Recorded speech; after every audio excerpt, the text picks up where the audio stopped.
Today's 1094th day that comes shared lessons I learn. I'm learning. I hope to support your dreams, your goals, allow you to become the person that you want to become. Today I want you to imagine. Imagine this is a Friday morning, 10 a.m. You look through the window and see there's a beautiful day today. And it's okay, I want to start my day and I will make my coffee. You make coffee and you see that you made so much more than you need. And there is no chance that you will be able to drink that coffee. I say, I have so much coffee, I'm a kind person. I will find someone to share that coffee. I will find a person to really pour that coffee into someone else. So you don't have anyone at home, so you open the door and you go outside to the street and you start looking, okay, who could be the person who could need my coffee?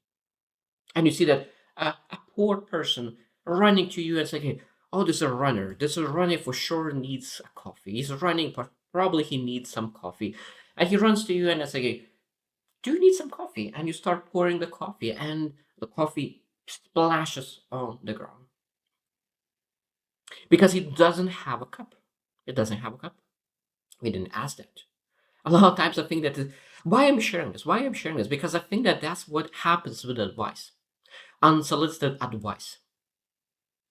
We kind people, we want to share advice, but some people just do not have a cup.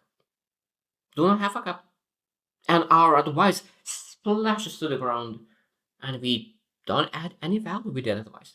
So today we'll share three things that we need to understand about unsolicited advice. Because we need to understand if you actually want to pour into someone, we need to understand if they have a cup at the first place. First thing you need to understand is contextual relevance. So that means we need to ask, are they ready and willing? It might be they're not ready.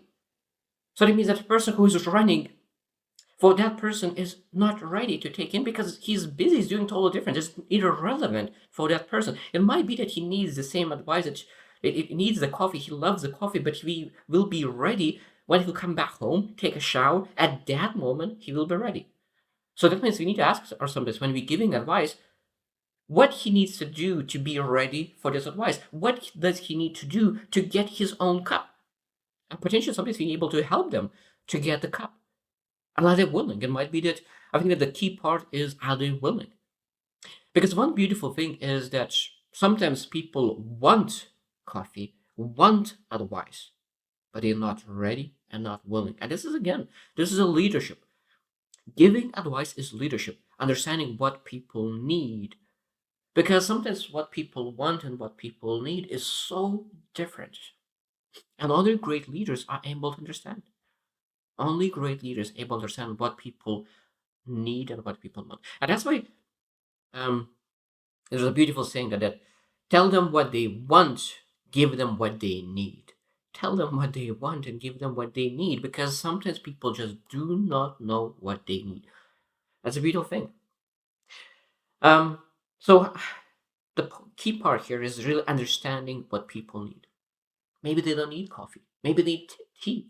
Maybe they need juice. What do you need water? But what do you need to pour into people? I guess again we need to understand that we need to have a cup, and then of course, what do we need to pour into people? What kind of advice you need to give them to make sure that we're able to add value to them? Because a lot of times there is intent of your and the intent of them is different. Because sometimes people ask for advice, and they'll ask for advice not to get advice, not to get better, but they are asked for advice to get validation, to get approval.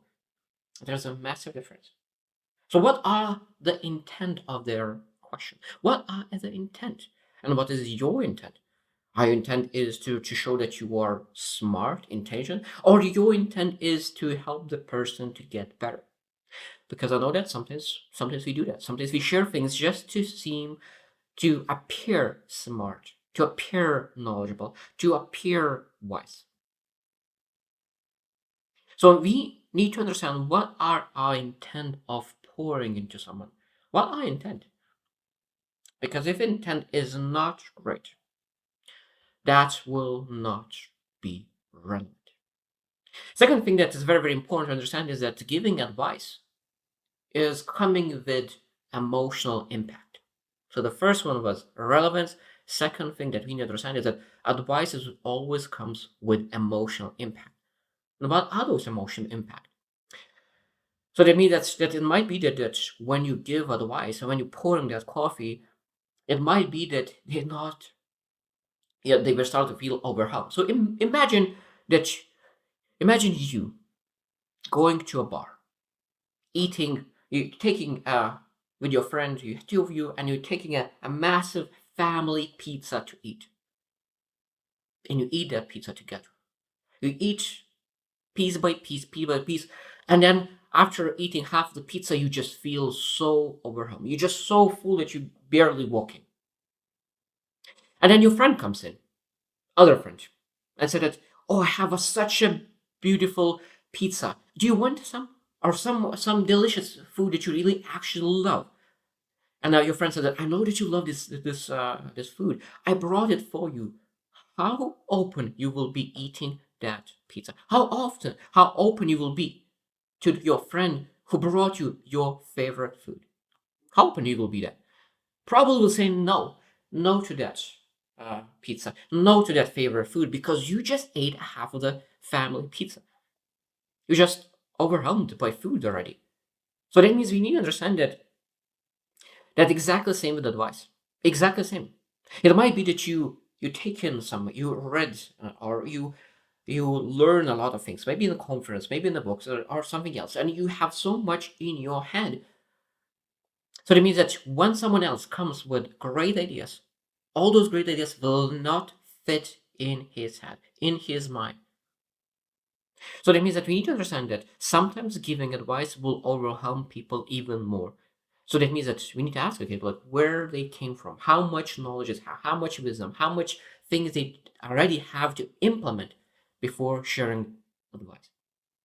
So that means that when a person is doing something, we need to look into, okay, what kind of information do I already have? Because sometimes adding more will overwhelm them more.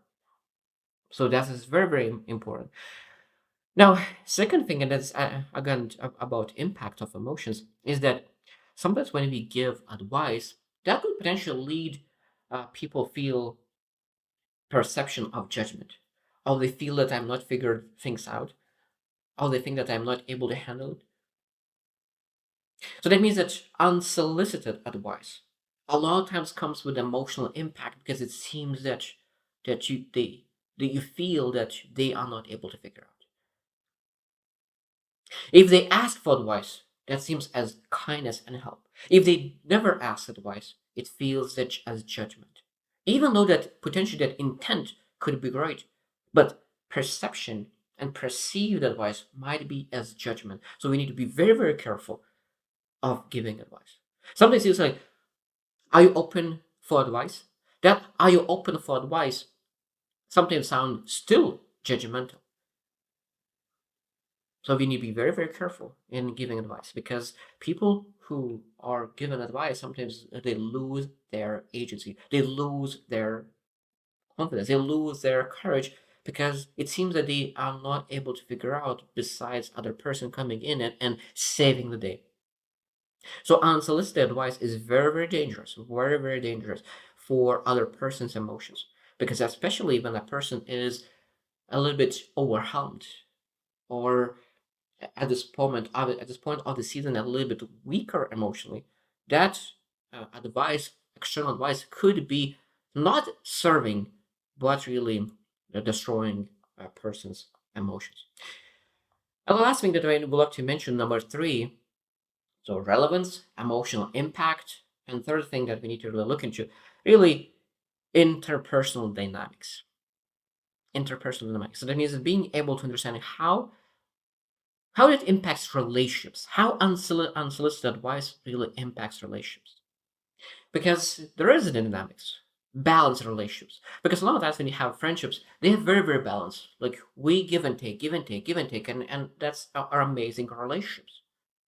But unsolicited advice always leads sometimes to one giving more And the other person is not taking, and one is giving, other is taking. So that means that the giver feels that, oh, I'm giving so much, but that person is not giving anything back because they're just not taking it. Now, when people are assholes, that means ask holes. They ask, but they never take an advice. That's a terrible person. But now, when a person who is not asking, but is getting, but is not taking, now that person potentially could feel there is some misalignment. And this misalignment is that not from a taker, not from a person who is receiving, but misalignment is from a person who is giving. Because the person who is giving not understanding that the person who is supposed to receive, it doesn't want to receive. Because they're not ready, they're not willing, they're not done. There's a wrong season, they already have all information. There's so many different reasons, but we need to understand that when a person who is trying to give and a person who's supposed to receive is not receiving, that will put pressure on the relationships. Because dynamics is changing. Now it seems that a person who's giving advice a lot of times is authority. So rather than having like friendship, we start to have a mentor-mentee relation, and a lot of times it's different. Now it's great when we have a friendship where it's give and take. One is giving advice, other is giving advice. But if we split that and then start to have that one person start to always give advice, unsolicited advice especially, of course, the balance of friendship will be misaligned. And that friendship on that misalignment will not be strong. And I think that the most important parts when we start to see there is a misalignment, we start to, rather than giving advice, we need to turn that and say, okay, if I would love to pour into my friend, I need to understand if they have a cup or help them to find the cup. So how to help a person to find the cup? How to do that? What is the best way?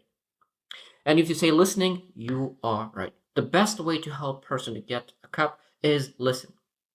Listen, what do they need? Because we understand their needs, they understand their needs. Because a lot of times people just do not understand their problem. And when we expand their problem, understanding their problem, that's what is the main reason of change, and that need becomes urgent. At that moment, they say, "Oh, I have a cup. Okay, let's pour into this cup." At that moment, you're able to give advice. At that moment, they will take and will not splash all your advice on the ground. It's very, very important. Listening allows to really move from unsolicited advice to meaningful advice. And of course, if you listen, what listening leads? Listening leads the other person to say, okay, that person understands me. It builds trust. And if the other person feels understood, heard, and feels trust and feels that you care, at that moment they have a cup. They open to pour in it. So I think it's a beautiful thing. I think it's a beautiful thing to understand that we need to look into ourselves and say, okay, when do I take advice? When do I take advice the best? Because I think that you have received advice in your life that you totally disregard. And then there's a saying that one ear in, one ear out. And reflect. When were those moments when you disregard advice? And list those out and understand that. And then we need to understand that those times that you disregard advice, most likely other people would disregard when you do the same thing. So not do the same thing as other people did on to you. I think that is a great thing. It's a very kind thing to really learn, improve, get better, and really add a value to people and pour into people. But we need to understand that the key part of today: are people ready? Are they willing? Are they ready? Because if they are not ready, as they shared at the beginning, our coffee will splash on the ground. So I hope you choose to win and see you tomorrow.